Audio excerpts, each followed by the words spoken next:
welcome to Ticket to Ride. This is a special conversation with Steve Rotheram, who is the Mayor of Liverpool City Region, one of the finest regions in the world, I might add. And this event is part of the Urban Transport Next series of conversations, which feature you, our live online audience. You are most welcome on topics that will help shape some of the future of urban transport. And these conversations are regularly hosted by the Urban Transport Group and the UK's network of city regional transport authorities, of which Merseyrail, soon to be named Transport for Liverpool City Region, is a member. And the Urban Transports Group is to ensure that transport can play its full part in making our cities greener, fairer, happier, healthier, safer and more prosperous. And as I said, I'm Simone. I'm the founder of We Are PoWEr, Northern Power Women Awards and the PoWEr Collective. And I am really, really happy to be here today to have a good old natter with Steve Rotheram, the Mayor of Liverpool City Region today. There's always going to be a chance for you as well to join in the conversation on X, formerly Twitter, using the handles UTG_UK and the hashtag UTGNext. There's a lot of information in there, but please also drop your questions for Steve into the Q&A, not into the chat bit of Twitter, but into the Q&A, and we'll pick on those during the conversation later. Ooh, I could take a breath now. Steve, welcome to the conversation today. Welcome to Ticket to Ride. Thanks, Simone. Great to see you again. How are you? How are you doing? And how loving the book. Loving the book. Also, personally signed, I might add, at Convention of the North earlier this year. What an amazing achievement. Author Steve Rotheram. Simone, just show that book again on that page. You'll see that the first, at least 3/4 is taken up. Oh, right. No, that was the one that I signed. Normally, Burnham takes about 3/4 and leaves me a little tiny bit so I can just about scribble my signature. But he didn't on that one. You're lucky. Well, it was tough times at the time, Steve, and it just says keep the faith. As I said earlier, we're both blues, so I think we needed that at that moment. Yeah, I think that's all we could muster. So take us back. You know, where did this whole I want to be Mayor of Liverpool City Region? What was that inspiration for you to go down that path? There wasn't an inspiration. It was circumstances. I was a member of Parliament. Andy Burnham was a member of Parliament. We used to meet obviously regularly. We were both involved in the Hillsborough campaign, as you'll know, really close to our hearts. And we saw the machinery of government of Westminster turning very, very slowly, and wanted to do something that could actually make a difference to the places that we love. And obviously you just said about Liverpool City Region. You know, I'm actually from a little fishing village called Kirby, and not from the city centre. And also I was a bricklayer and had my own business, so I worked in all of the relevant parts of our city region, so I knew it quite well. And Andy, despite the fact that he was born about a mile away from where I am now, he's obviously steeped in Greater Manchester. He fell in love with Greater Manchester through that music and the Stone Roses and all that. So we regularly talked about, how are we going to help places like Lee, which is what he was representing at the time, and I was Liverpool Walton. And then this thing came through, which was a bill through Parliament, and it was talking about giving real power to areas, but they had to have something at that stage called a Metro Mayor. And we talked about it. I was really interested from day one, but the main emphasis from this came from a guy called Peter Guilfoyle, which is in the book. And he said to me about, getting involved in politics and don't just moan from the sidelines, actually get active involved.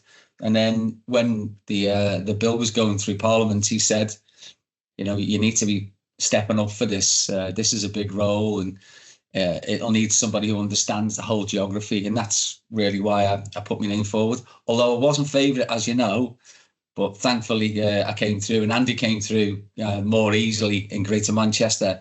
And from that, you talk about Northern Power. We've created a real Northern powerhouse. The two great cities and city regions of Liverpool and Greater Manchester coming together for the first time probably in our history because of the rivalry between those two areas, but then forging a real identity. And I think that collaborative spirit is you see constantly. You've seen the power of the Mers coming together to change headlines on regional newspapers. Again, that's never happened in history, but that happened by purely talking about power, you using that power for good. It's immense, that power, isn't it? Yeah, look, I quite like the rivalry. Just being said, Jason, I think was saying there about being a Man United fan. Well, I love all that side of it, but that's about competition, isn't it? And about a little bit of being able to rib somebody. And actually, there's loads of complementarity between what happens across the whole of the North, but certainly when you think about Liverpool and Manchester and our city regions, there are massive things there that if you pull those together, it really does create that powerhouse. We've got a really important strategic port, and Manchester have got a really important strategic airport. And, if you pull those things together and think about beyond the tribal rivalry, get beyond all of that nonsense that goes on sometimes, and then start to think about what that means for the functional economic geography of an area. Wow, that makes us, really competitive on a global scale. And great news this morning I saw about Liverpool Airport, our local airport here, being voted #1. It's brilliant. It's a brilliant customer journey, isn't it, coming into the city and transiting through? Yeah, and disappointingly, genuinely, Manchester came really low in regard to, I think actually might have came bottom in regard to customer satisfaction as well. So something needs to happen there, because that is the international airport, whilst Liverpool is the fastest growing because it's got more links to more places, more airline operators are coming and working from Liverpool Airport. But we have to get the whole offer right, and the transport links at the moment, because we're talking about transport, aren't good enough to John Lennon Airport from Liverpool South Parkway and from the city centre. So we're looking at that as well in the round. And I think that's one of the good things and one of the positives, the spin on that. I think the report was I think Manchester Airport talked about, well, actually their own surveys internally have shown progression. So I think it's sometimes it's progress, not perfection. So hopefully that's going to help and aid those wider groups. But just tracking back just very quickly, one of the first times I met you and had a conversation, I think I'd heard you speak over at Media City. It was Northern Powerhouse apprenticeship event, and you were talking very proudly about your roots. And I was desperate to talk to you because you talk so vehemently about the power of role models and the power of that visibility of role models. And I think it tracked you down to the Costa Coffee. Other coffee shops are available across the way to say, your story is phenomenal, in what you've done and what you've become and that power that you've used. But who was your role model growing up? You talked about growing up in Kirkby and representing Walton. I lived in Walton till I was 4, but who was that icon or role model for you? I've not really had many role models or icons, to tell you the truth. I've got a football hero, which is Kenny Dalglish, and as you know, he's gone from being somebody who was on my pillowcase to a friend, and we actually go to the game together and stuff like that, which is really bizarre when you see that me as that kid in Kirkby, and then all of a sudden, he phones you up and every other word I can just about understand, and we have limited conversations. But I've never really had role models, in all honesty. It was something that was within me. It was just an aspiration that I always wanted to do better. When I played football, I always wanted to win every single tackle. If anyone's ever seen me play football, they'll attest to that. If I did anything, I always wanted to do it to the best of my ability.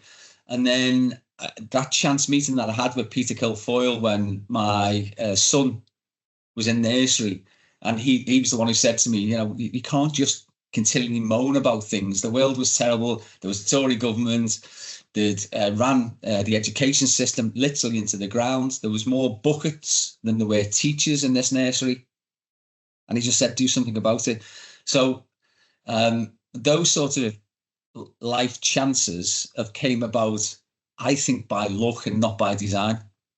I feel like it's like that was like your sliding doors moment in some ways. And, at that, if not, the whole quote, isn't it? If not now, when, if not who, that was you sort of taking that forward. But let's move into transport, because we are here to talk about transport. But what has been your experience of using public transport across the Liverpool City region been like? And what has that motivated you to do more? I suppose the big sort of eureka moment to me was when I was a member of Parliament. Obviously, sometimes there were late votes, and I came out one night, and it was really late in the evening. And as you walk out of the Palace of Westminster, I lived in Pimlico, so you turn left, because I used to walk, and I walked past the bus stop, and at the bus stop there were lords and ladies, there were MPs. There was the girls used to service in the tea rooms, because the MPs have a little tea room. It was all girls used to service, and all the ladies would be all there. And some of the people that I knew who worked on the door, and the cleaners, and some of the tradespeople, everybody was there. And I just thought, wow, you wouldn't see that in the bus stop in Liverpool. Mm-hmm. Every strata of life was there. Every socio-economic level was there. And I instead of like going, oh, I thought, well, why? What? Because I'm very curious and inquisitive. And I thought, why? And when I came back, I got a bus timetable and I had a look at that. And the irregularity of our buses was like really stark to what you get in London. I mean, those people were waiting at a bus stop, because a few minutes later, a bus had come along. And if they missed that one, then a few minutes later, another bus had come along, whereas ours were half-hourly services. And I just thought, well, I wonder why that is. And then you go into what happened with bus deregulation with Thatcher and all those sort of things. And then it wasn't just an ideological thing. I just wanted to find out a little bit more about why we had what I would describe as a second-class bus service transport network, and why London had what they had. And of course, then when I became the Metro Mayor, one of the first things that I wanted to do was to re-regulate our buses so that we could have a better bus network, and also, of course, a public transport system. And that's what we've started to do. And it's because of those things. And I got rid of my car, because I thought you need to walk the walk, not just talk the talk. So I got rid of that. So I use public transport every day, and have done for the last 7 years here in the Liverpool City region. And there are improvements, but it's still not where I want it to be. I mean, I genuinely believe that if you came back in 10 years' time, you'd see the public transport revolution that we've started to catalyse at this moment in time. And you talk about buses being totally critical to Liverpool City region. It's 82% all public transport journeys are taken by bus. Can you explain what led to that decision to franchise those buses across the region, and that the difference that will make? Yeah, we talk about trains a lot, don't we, across the country?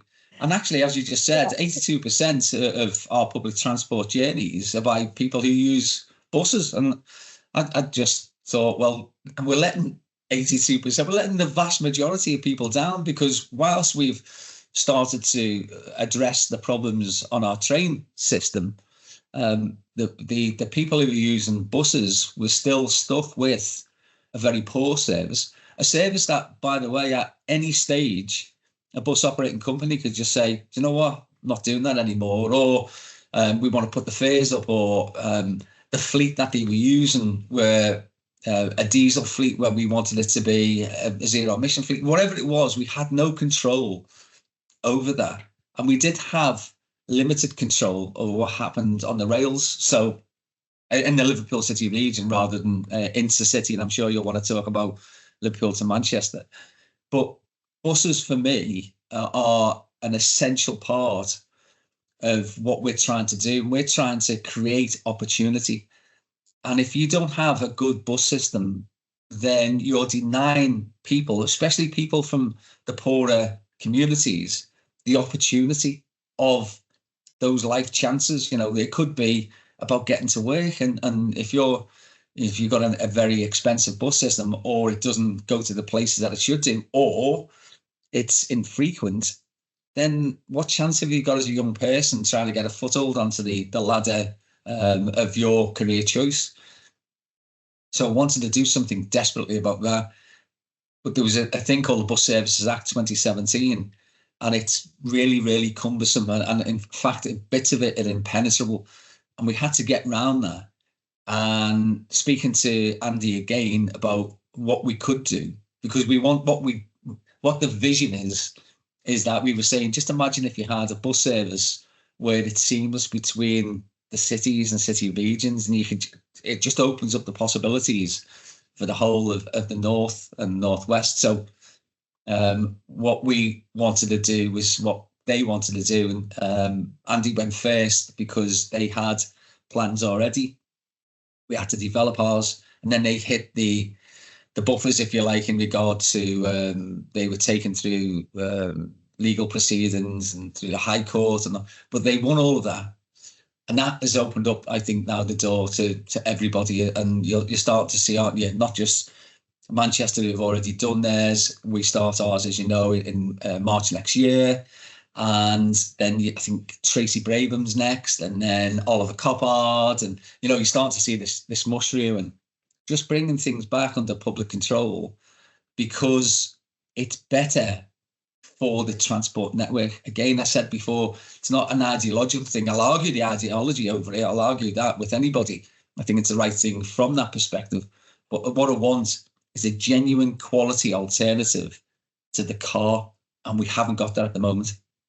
Absolutely. And I think you talk about that, the opportunities for young people, of the opportunity of, new jobs, new careers, as new industries coming into the city region. And it's that connectivity. We need that, don't we? And it's interesting that, I think every time it's that topical northern conversation now, it's either the weather or trains, but actually the buses are key. But, we've teed up trains. So let's move into trains, because in 2023, last year, the first of the region's new £500 million trains came into service. And talk to me about the significance of what that publicly owned train fleet meant to you. We had to develop. Well, for me, it's a wow moment. To see the old train, the old stock that we had, the old rolling stock that we had, being replaced by a new fleet, but a new fleet that was designed by and with and on behalf of the public. So they had a big input into the type of trains that we chose. And one of the things that they wanted and we've delivered are fully accessible trains. So as you come into the station, the platform and the train are at the same height, and a little platform comes out from the train, which makes it absolutely level. So again, last night I was in, as you know, we were in York yesterday as mayors. All the mayors got together. When I got the train home last night, I noticed that, first of all, from York, anybody who had a disability was having to wait for a ramp and all that sort of stuff. We got to Central, and in Central, I just noticed a wheelchair coming towards me straight onto the train, not waiting for anybody. And I've been fortunate. I've had lots and lots of brilliant letters saying from people who are wheelchair users or people with disabilities, we've given their independence back to them. I mean, wow, isn't that just, so that is that wow moments, because you're doing these things because actually our trains were dilapidated and they need, well past the sell-by date. But we did the right thing in regard to the way in which we designed it and introduced it. And those trains now, because of the battery technology, we've got a live third rail system. And I think it's the Office of Road and Rail didn't want any more live third rails, obviously, because they're very dangerous. They don't want them going into other communities. So we trialed this battery technology, and we thought originally it was going to take us between 12 and 18 kilometres. And actually, it's more than double that. So we can get from Liverpool now to Manchester. So we could run train services far beyond the boundaries of what we've currently got on our enclosed network. And that's the big plan for the future. So we've done 2 new stations, and there's one, so that's Muggle North and the Head Beltway. There's one more on the bubble, which is Liverpool Baltic, and then 3 more after that, in quick succession. So in the next so when I started, in 10 years, we'll have 6 new stations when we didn't have a new station for decades before. And then all of that will mean that we could run services far beyond where we're currently, the network that we're currently, and it'll go into the other areas, including into St Helens and Halton and Knowsley. And it is that connectivity again. We talked earlier, didn't we, about that, the access to opportunities, the access to, we want the best skills, we want the best employers, and those train stations are going to make the difference. The Baltic's straight outside my window here, and it's such a growing, thriving skills community here. But I think what struck me, you talked about the wow moment. It feels like that wow moment, you've got these great new sparkly, spangly, accessible trains, but actually the fact that was driven from you listening and hearing. So all this was driven by local community. Was that hard to get? Because sometimes we can be skeptical, can't we? Well, no one's going to listen, and there's no point putting my views down because no one will hear. But that's materialised in your wow moment, hasn't it? Was it difficult? Not on transport. Ask anybody about transport, and they'll give you their views on it, and they'll tell me, and they'll tell anybody where we're going wrong. And even now, I still get people who will say, I think the seats are too hard or whatever it is. And in some ways, it's a blessed relief when I get that, because if that's what we're down to, the detail of is the seat, is the cushion too hard for people, when journey times are on average between 15 and 20 minutes. It's not like we're going to 2.5 hours into York or to London. But that's good, because it means that the trains are working. Otherwise, that would be the first complaint. Our trains aren't working. But the other day, we were on 98.5% of our PPM. So that's the performance level. So it's really getting there. We had some problems early on. And the people on the Kirby line, as it was, Headbolt Lane as it is now, they suffered a lot because we had to trial these batteries and all that. We've never done it before. We had technological challenges and some problems with the other things, and we're over all of that now. And then to get to, a state where we're nearly running 100%. I mean, even in Japan, they don't run 100%. They're the most successful and the best performing of rail systems, and they don't run 100% all the time. So to get to that stage where we're starting to now perform at levels that are not just acceptable, but that are the best in the country. That's where I want us. I want us to be number one for public transport. And the reason is because we've got such low car ownership. I want even more people out the car. I want to create this system that is joined up, that's integrated, that's cheap, that's green and clean, and that's safe. And I was listening to Tracy's interview with Jürgen Meyer on this very series, and she talked about exactly the same, that low car ownership. So it's absolutely vital about this, our public transport system. And I know you have this real bold ambitions for the future of rail across the Liverpool City region. But you talked earlier, it's beyond that, isn't it? It's the Liverpool to Manchester. You just talked about York. How can we use your power, the power of the Mer gang, as I see you, to accelerate that?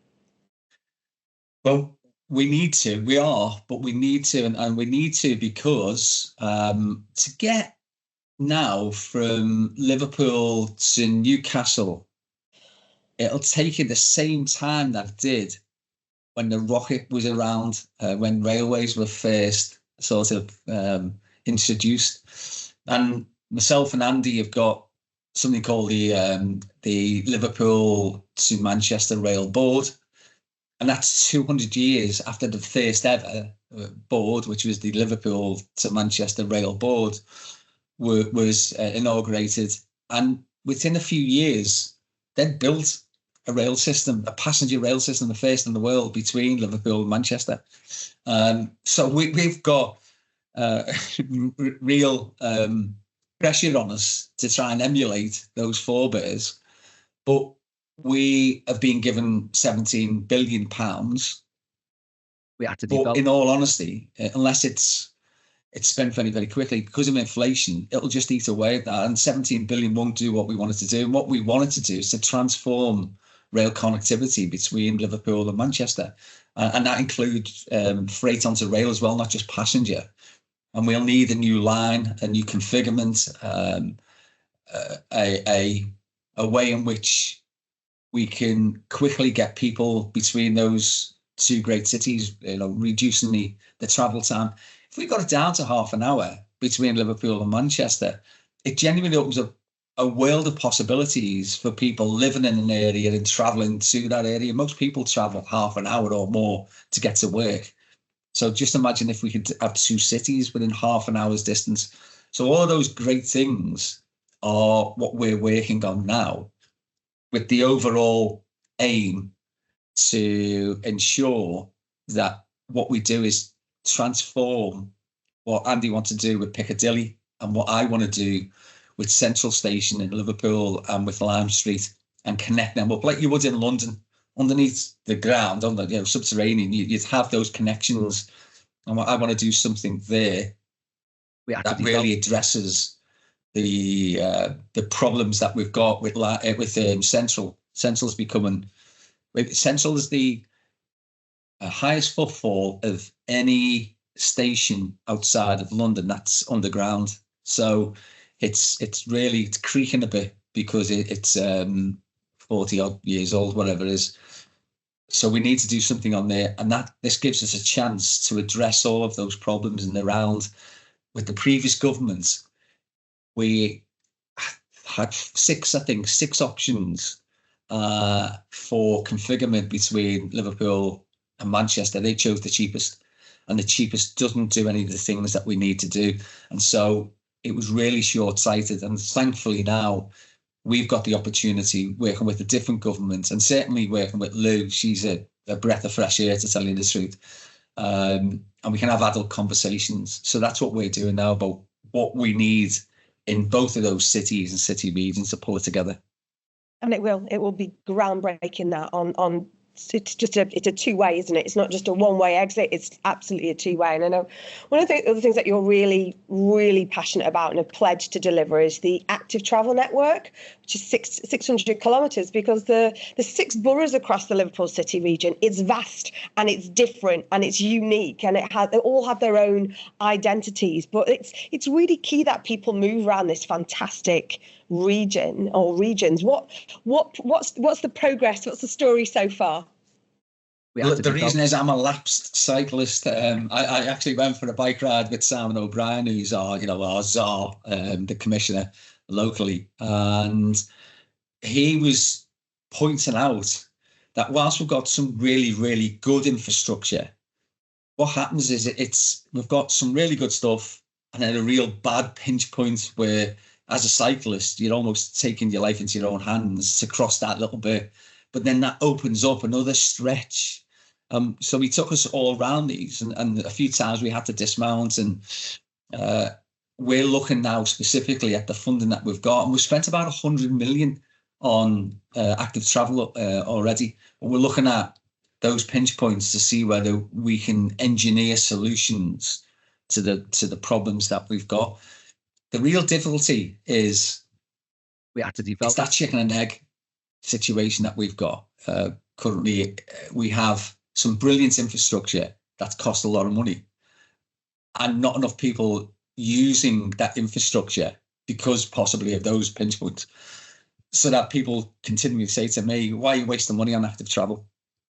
And if we're to get more people to use active travel, to cycle and walk, then we need better infrastructure. Otherwise, you're going to perpetuate the very fact that people aren't going to use it. But until the numbers start to climb, it doesn't make it viable with value for money to do some of these things. So you have to argue, I have to argue politically that it's the right thing to do. I know it's the right thing to do. And I know there are lots of other things competing for that funding.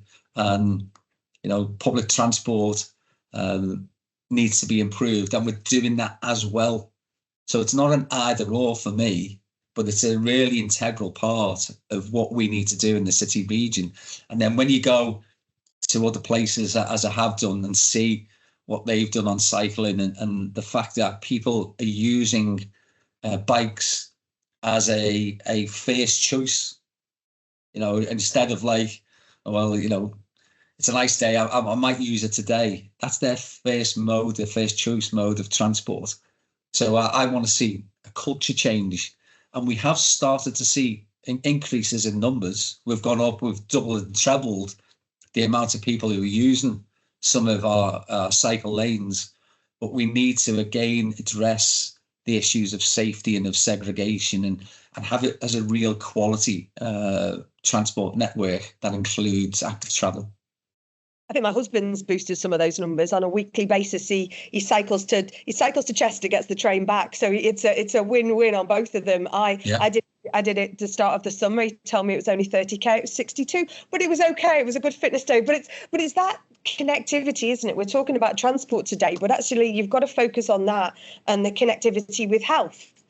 So we can promote active health and active fitness and finding alternative ways, and equally visiting the tourism element of the Wirral Way is magnificent. There's so many different parts of our regions that are free and accessible via a push bike. It's there to be had. So I'll be your biggest advocate on that, albeit sometimes, Sally, if I get the train to Southport and cycle back, it's always into wind. So we can do something about that, and we'll cover that maybe in climate change in a second, Steve. Yeah. But it's there to use. It's there and it's accessible. You talked about safety, and I want to talk about women and girls. It's obviously gender equality and social mobility is something that is obviously close to my heart, and something that we've been driving over here at We Are PoWEr and Northern Power Women for the last decade, from this city across the whole of the north and beyond. But it is true, not just in this region, but beyond that. Women, over half of women can feel unsafe using transport in cities of a night. What are you doing to really accelerate that? I know there's the Safer Streets campaign, tackling violence against women and girls, improving women's feelings of safety across transport in the region. What else is happening to really kind of push that? Because that's key, because that's going to get people back onto public transport and onto bikes. Yeah, no, definitely. So we had a big conversation, didn't we, a few years ago with the public, and we went out through consultation to ask them, what would be the main issues for them, but how could we improve things so that they would be more likely to use public transport. So all of those conversations happened, and then we got that back, and you're spot on about the feelings of vulnerability of women and girls, especially late at night, and then especially in sort of more rural and poorly lit areas. And my perspective on this is always, I'm not a politician first and foremost. I'm a dad. I'm the father of two young girls who travel on public transport, and what I want for them, I want for everybody. And I want a transport network that isn't just safe. And actually, it's the fear rather than the actuality in this, because our transport network is really safe. But I want to take away that feeling of a lack of safety or feeling unsafe, because we have to do things to address those concerns.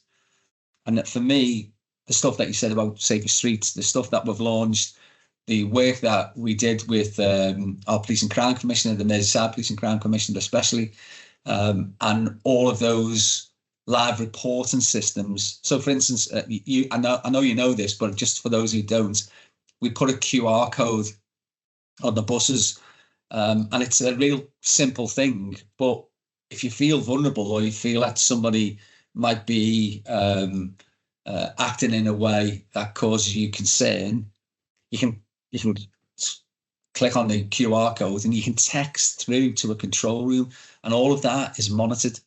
And I think that makes people feel a little bit safer, because if there is somebody whose behaviour is concerning, then you can, straight away call that through to people who can act upon those concerns. But there's loads of things that we are doing to collaborate with agencies to make people feel safer. And I'm committed to working with anybody and going as far as we can, because I want us to have a system a network that feels as safe for women as it does for men. And the other thing that I do is just talking about men. We need them to join us, so we prioritising the safety of women and girls on our transport system. I think behaviours need to change. There are young people who think it's a bit of a laugh to do certain things. That starts with education for me, and we need to do a lot more in our schools to address some of the imbalance, the gender imbalance that is taken for granted, and I don't think that's acceptable. And I think you've just highlighted that. That's something we're really passionate about. We started life as Northern Power Women and moved into sort of We Are Power, and it is about, I've talked earlier about you using your power for good. Everyone can advocate. You've created an advocacy form in the form of your QR code. If you're unsure what to do or say, can I do this? We need more good guys, more role model to advocate. It doesn't mean going to be the hero or going to save it, but just taking small actions, I think. But everyone can do something. I think that's really key. So I'm really pleased to hear that you are taking role modeling that, Steve, and prioritizing that, because it's key, and that's how we have our safety system. Simone, we had a terrible couple of months, didn't we, with what happened in Southport, and I mean, genuinely heartbreaking stuff, and 3 beautiful little girls taken from us. The vulnerability that created for people from black and minority ethnic groups was enormous. Look, the disorder has gone from our streets, thankfully, and those heavy sentences hopefully will deter others from doing what they did. But it hasn't gone in regard to anxiety for those groups and people in our communities. That's still there as well. And those people travel also. So these things are measures, of course, that address the problems that we've had historically with women feeling vulnerable. But there are other groups as well who feel, young men, young black men, perhaps on a bus with people who are sharing stuff on social media as they do about the riots, or laughing at that. I mean, imagine what that might make you feel like. So there's a lot of things that we need to address and we need to tackle culturally. And I'm genuinely hopeful that with what has happened, it'll give the impetus for us all to call out these unacceptable things and practices. I was in Southport yesterday, and I think this is trying to focus on the really good aspects of human behaviour that we saw during that absolutely vile time on our streets, and like you say, the speed of which the sentences came into play has hopefully kind of put that aside. But I think if we can focus on that, the good behaviour and the bringing together of communities, that's what gives us our safe regions as well. And I think, that's really key. Thanks, Steve, for talking about that. Climate change, we just mentioned earlier, another big topic. But what transport measures are necessary so the region can meet its 2040 net zero target? Big conversation. Not an easy question, sorry. No, it's massive though, isn't it? I mean, climate change, climate emergency is upon us.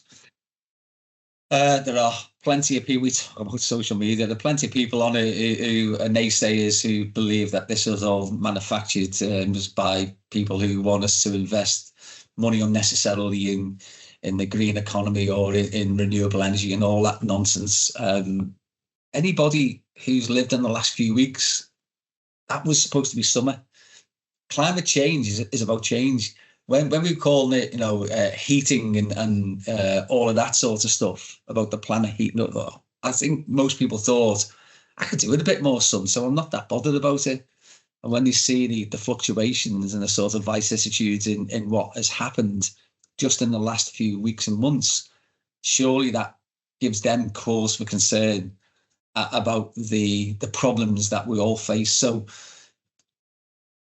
we've done some analysis, and roughly, and this is a rough rule of thumb, there'll be people here who perhaps, will go through all of these figures, but we split it up into 3, where we believe that transport's about 1/3 of the problem that we need to address.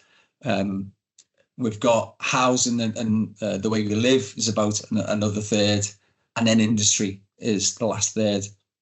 And on each of those things, we are taking real and tangible action that is resulting in us putting forward the most stretching of all net zero carbon targets in the country. We said 2035. Now, we did say 2040, and that's because that was designed around what our universities believed we could do with the policies that we had at that time.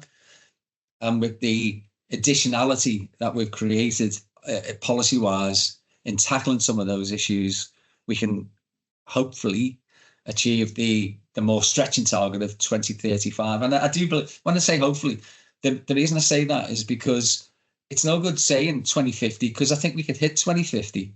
And if I said 2040, we'll hit 2040. I'm saying hopefully because I've genuinely put something in that is going to concentrate all of our minds to deliver that. Look, if we've got a Merseyrail project, all bets are off, because we can smash some of those targets, and that would generate enough clean, green and predictable energy for 120 years and for hundreds of thousands of people and perhaps big chunks of industry. So that's why I'm couching it in these terms. But on the transport elements of it, our trains are a third less emissions, trains and battery operated, and we can go to more places, as I said before. The zero emission bus fleet that we're buying, and we've said that we'll only buy them, we're not going to buy hybrids ourselves. We want to change the whole network, the whole bus fleet in the next decade, the whole lot. So we will have, again, really stretching targets for that. We want more people out the car, as I said. We want more and better active travel networks. So we're doing our bit on public transport. We're really adopting a policy right across the city region where it's better for people, it's healthier for people, it's better for the climate.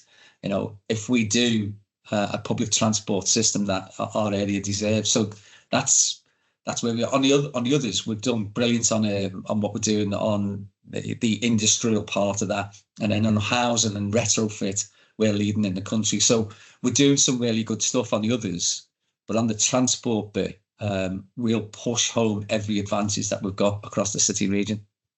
We had to develop.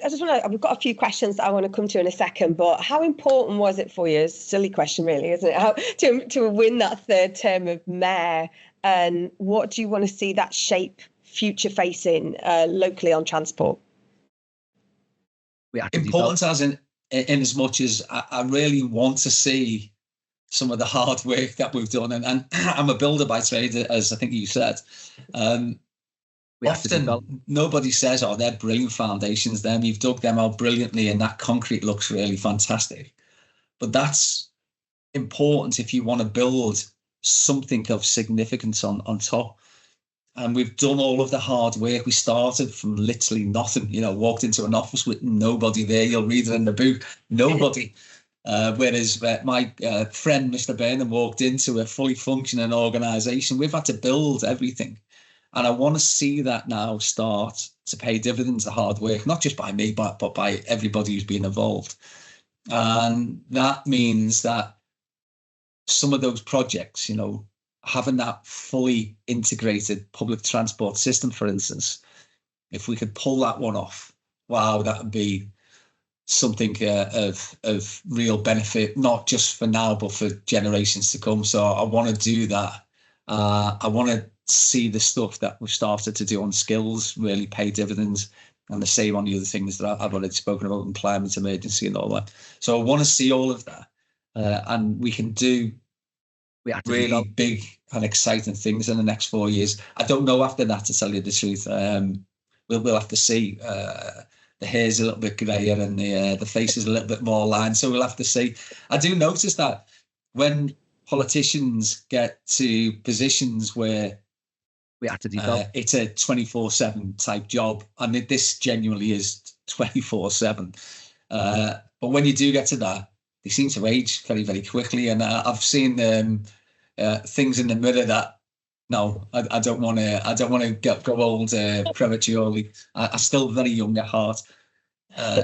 So yeah, I'm really excited for the future. There's some stuff on innovation. I know this about transport, but there's some stuff on innovation that is happening in the Liverpool City region that will reinvent it. There are things that are happening that in the next 10 years will see Liverpool become as important to the UK as the port of Liverpool was 60 years ago. And that's when it had half of the world trade going through it. So there are unbelievable opportunities that, because of our geography and some of the other stuff that we're doing, count in our favour. And if we got a Merseyrail project, it sends our opportunities stratospheric. And this probably tees up Pip Saunders' question and your vision of the future. What will people say is the best thing about a Liverpool City Region transport system? We had to develop. What they'll say it's the cleanest and greenest and the best quality in the country. Certainly outside of London, we can't really compete with what's happened in London because they've had the last 30 or 40 years where they weren't affected the same as us with the likes of deregulation and all of that nonsense. But we'll have something that's as competitive as anywhere in the whole country, and something that genuinely connects up all the working bits. I haven't even mentioned we're buying a new ferry. We're buying a new ferry because it's important to have that ferry cross the Mersey, but that will link in with what we want to do with other things. So I want to be able for people to jump on a bus if they happen to live some distance away from a rail station, but to get to the station a few minutes before the train leaves and not a few minutes afterwards. And that means that we need to control those timetables and scheduling of all of that. And I want all of those different functioning pieces of the jigsaw to all work better together. Holly asking, Holly Moore, do you think a national transport strategy for England is needed, and how would it help? It really is needed, yeah. So we've got local ones because we've had to do them, and that's really good. But you need a national vision for transport, and that's where the strategy will come in. And that's why I'm so excited about what Louise Haig is doing. And as I say, a breath of fresh air, but also a very clever person. She knows what she wants to do, and she has the determination to get here to the position where she will achieve those aims. And I love that about people. I know she's passionate about the portfolio that she has, and she sees the real benefits in those improvements. So, not just in transport, but in economic performance, in health, and lifestyle and culture, all of those ancillary stuff. It's not a silo anymore. And that's why you need people of her stature and status to have these great officers of state. For us then, what we'll do is there'll be a national overarching strategy, and we'll deliver those individual parts for our city regions and then connect those bits up as well. So it's something that we've solely lacked. I've spoken to, I think it's 7, maybe 8 different secretaries of state for transport, and they all had different ideas and different takes, and some of them only lasted the tomato season, a few weeks and all that. So we really do need now some stability, and then let us get on with doing our bit, because we can do it better than national government. But then national government needs to pull the whole picture together. And you've talked about ports. I've got a question from Philly Strawn. In what role will Liverpool City Region Freeport play in supporting inclusive growth for the region? You've talked about innovation, you've talked about ports, so it could be a perfect question. It's a great question. And I look at it, it's not without its problems. For somebody from my political perspective who supported the introduction in the Liverpool City Region, it has to be said, not as an ideology, but free ports and an investment zone, we're going to join those two things up, and we're going to call that an innovation zone. And what might it do? Because innovation has to be the driver for us in the next decade. And it means, for instance, that businesses who would not be attracted to our area, or businesses in our area, if we didn't have one, that might leave our area to go to another free port zone. It means that we can stabilise and grow those businesses and the local economy. That means that we can start to plan what our skills mix look like, so that people are actually training for those jobs of the future that we're going to create. It means that, you know, people hopefully then in schools will be achieving those prerequisite qualifications to then enable them to go on to university, or equally to have a technical route. You know, a degree apprenticeship for me would be much more attractive, I think, to working class kids, because you're not leaving with 40, 50 grand's worth of student tuition fees. And, you know, it's a similar sort of qualification. So I believe in that parity of esteem. So there's loads of things that we can link into this. But free ports are an important part of the mix. If nobody has a free port, that's fine. But if others are having a free port, then not only do I want one, but I want ours to be the best. And I want it.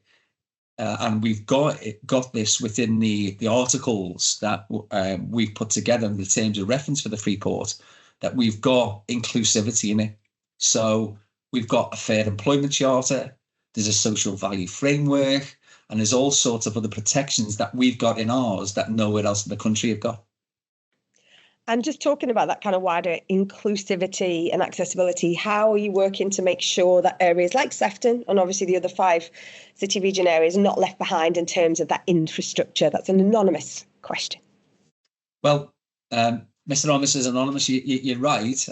No area should be left behind, but nobody should be left behind. That's been our mantra from day one, that nobody should feel any less part of this city region because they happen to live in a geography that's outside of, say, the hub of the city centre.